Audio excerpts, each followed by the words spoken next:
bagaimana kabar hari ini? Alhamdulillah baik Bu. Tapi kenapa kamu terlihat tidak bersemangat? Saya tidak tahu harus mengatakan apa Bu. Ya begini, mungkin ibu bisa membantu kamu dengan sebuah pertanyaan.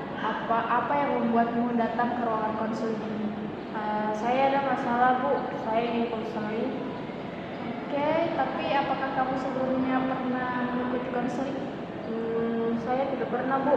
Apakah saya boleh konseling? Iya boleh, tapi sebelumnya saya akan menjelaskan dulu tentang konseling itu. Apakah kamu setuju? Iya Bu, saya setuju. Oke ya, jadi pada dasarnya konseling itu merupakan suatu proses bantuan yang diberikan oleh konselor yaitu ibu kepada konselor yaitu kamu untuk membantu kamu dalam memecahkan masalah kamu, dan kamulah di sini yang memecahkan masalah kamu sendiri. Iya Bu. Jadi dalam hal ini konselor hanya membantu konseli untuk menemukan alternatif untuk memecahkan masalah. Begitu ya Bu. Iya, dan pertemuan kita ini dibatasi oleh waktu, dan waktu kita hanya kurang lebih 45 menit. Jadi kita manfaatkan waktu yang singkat ini dengan sebaik-baiknya ya Bu. Oke, jadi jika pada pertemuan pertama ini masalahmu belum terselesaikan, maka kita bisa mengadakan pertemuan lagi. Nah, apa kamu sudah paham? Ya Bu, paham. Nah, sekarang mungkin kamu bisa menceritakan masalah kamu. Tapi Bu, masalah saya aman kan? Dan tidak ada yang mengganggu. Iya, karena dalam konseling itu memiliki kode etik yang tidak boleh dilanggar oleh konselor.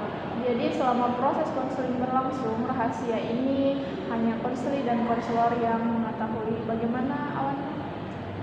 Iya Bu, sekarang saya akan mencoba menceritakan. Baiklah, silahkan kamu ceritakan. Jadi begini Bu, saya sedang kebingungan.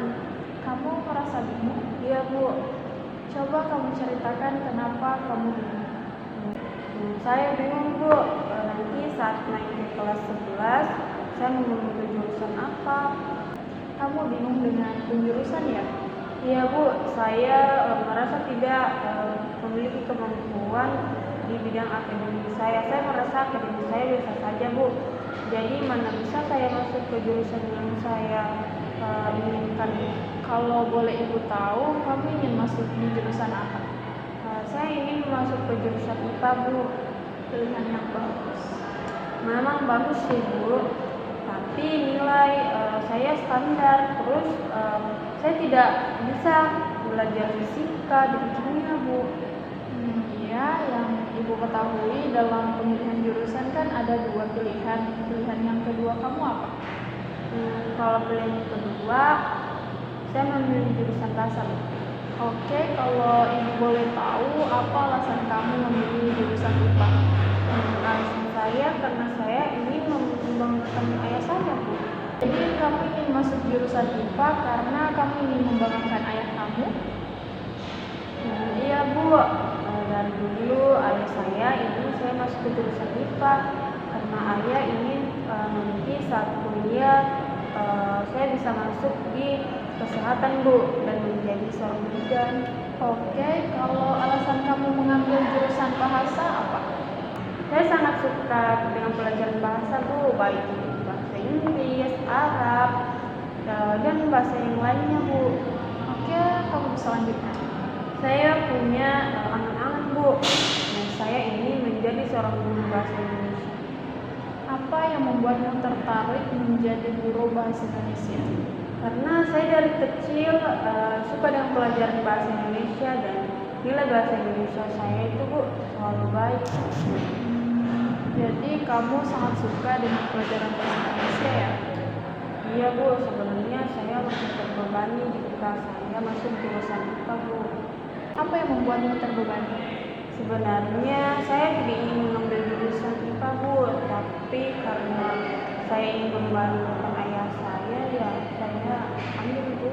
Oke, mungkin kamu bisa jelaskan kepada ibu apa yang membuatmu ingin membanggakan ayah kamu. Saya sangat menyayangi ayah saya Bu. Hanya beliau yang saya miliki sekarang karena ibu saya sudah tidak ada Bu. Ya, ibu turut berduka cita ya. Terima kasih Bu. Sekarang coba kami jelaskan lebih detail lagi. Ayah, saya ingin saya masuk jurusan IPA. Padahal saya tidak ingin masuk di jurusan IPA, Bu. Saya tahu kalau kemampuan saya pas-pasan, dan jadi mana mungkin saya bisa masuk di jurusan tersebut. Apa yang membuatmu merasa kalau kamu tidak akan masuk di jurusan IPA? Karena saya tidak bisa di pelajaran IPA. Saya kan punya pilihan sendiri, Bu. Jadi kalau ibu boleh tahu apa pilihan kamu? Saya ingin masuk di jurusan bahasa, Bu. Saya ingin menjadi guru bahasa Indonesia. Tapi sepertinya ayah tidak setuju. Bisa kamu jelaskan kepada ibu apa yang membuatmu berpikir bahwa ayah kamu tidak setuju dengan hal tersebut? Karena ayah hanya ingin aku jadi seorang bidan. Oke, begini ya.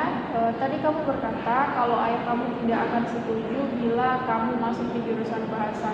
Emangnya kamu tahu dari mana? Ya kan saya hanya menembaknya dan itu berarti saya, Bu. Lalu, apa kamu sudah mencoba untuk mengatakannya kepada ayah kamu kalau kamu ingin masuk jurusan bahasa? Tidak pernah, Bu. Saya bingung bagaimana harus mengatakannya. Saya tidak tahu harus bagaimana caranya untuk mengatakannya, Bu. Jadi kamu belum pernah mengatakannya ke ayah kamu kalau kamu ingin masuk ke jurusan bahasa ya? Tidak pernah, Bu. Saya bingung bagaimana harus mengatakannya. Oke, baik, ibu coba simpulkan dulu ya masalah kamu. Ya, Bu. Oke, jadi di sini ayah kamu ingin kamu masuk di jurusan IPA dan dia ingin bahwa kamu menjadi seorang bidan. Sedangkan kamu punya pilihan lain, yaitu ingin masuk di jurusan bahasa dan kamu ingin menjadi guru bahasa Indonesia. Tapi kamu tidak tahu di sini bagaimana caranya untuk mengatakan ke ayah kamu, ya? Ya, Bu. Oke, baiklah, masalah kamu sebenarnya adalah kamu tidak tahu bagaimana caranya untuk mengatakan yang kamu inginkan ini kepada ayah kamu. Ya, Bu. Nah, dalam konseling ada suatu strategi yang dapat dipergunakan untuk membantu mengatasi masalah yang kamu hadapi. Apa itu, Bu? Jadi nama strategi ini itu adalah strategi assertive training. Apa itu, Bu? Oke, jadi begini ya, di dalam konseling terdapat beberapa teori konseling. Salah satunya adalah teori behavioral. Maksudnya teori behavioral. Jadi teori behavioral itu merupakan teori yang pendekatannya menitikberatkan pada perubahan tingkah laku. Jadi setelah melakukan satu teknik yang ada di dalam teori behavioral, diharapkan ada perubahan tingkah laku pada diri seseorang. Tadi Ibu mengatakan assertive training, lalu teori behavioral. Apa hubungannya itu? Iya, jadi seperti ini.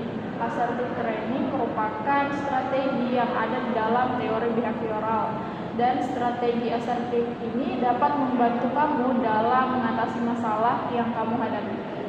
Apa itu assertive training, Bu? Jadi begini, assertive training merupakan strategi untuk mengungkapkan perasaan, keinginan, maupun rasa ketidaksetujuan ketika berinteraksi dengan orang lain. Seperti itu. Itu ya, Bu. Nah, dalam strategi ini, ibu akan menjadi ayah kamu dan kamu akan menjadi diri kamu sendiri. Ya, Bu. Ya, apa kamu bersedia melakukan latihan ini? Iya, Bu. Saya bersedia. Oke, sebelum kita memulainya, apa kamu sudah merasa nyaman dengan posisi duduk seperti ini? Iya, Bu. Saya sudah nyaman. Oke, sekarang kita bisa mulai ya. Iya, Bu. Ayah, aku mau bicara sesuatu. Apa yang ingin kamu bicarakan? Jadi aku ingin bicara mengenai penjurusan di kelas 11 ya. Oh, kamu mau bicara mengenai penjurusan, memangnya ada apa? Jadi Wanda punya pilihan sendiri ya, dan saya ingin masuk jurusan bahasa dan ingin menjadi guru bahasa Indonesia. Oh, kamu ingin mengambil jurusan bahasa dan kamu ingin menjadi guru bahasa Indonesia? Iya ya, maafkan Wanda. Wanda tidak bisa memenuhi keinginan ayah. Ayah tidak marahkan. Ayah mengerti, ini dan ayah tidak akan marah. Ayah juga tidak bisa memaksa kamu. Benarkah? Terima kasih ayah. Sama. Nah, sekarang kamu tahu kan? Iya Bu, sekarang saya mengerti dan saya tahu cara mengatakannya kepada ayah Bu. Baiklah, hari ini kamu telah belajar untuk dapat menyelesaikan masalahmu. Ibu harap dengan keterampilan yang kamu ketahui ini, kamu dapat menyelesaikan masalah kamu sendiri. Iya Bu. Oh iya Bu, kayaknya sudah 40 menit. Bolehkah saya minta buku diakhiri Bu? Tentu saja boleh. Makasih ya Bu. Oh ya, jika kamu ada masalah yang belum dapat kamu selesaikan, jangan ragu datangnya ke ruangan konseling. Jadi saya boleh datang lagi ke ruang konseling ya Bu? Iya, tentu saja boleh. Oh begitu ya Bu. Kalau begitu saya pamit permisi dulu ya Bu. Terima kasih atas bantuannya Bu. Iya. Assalamualaikum Bu.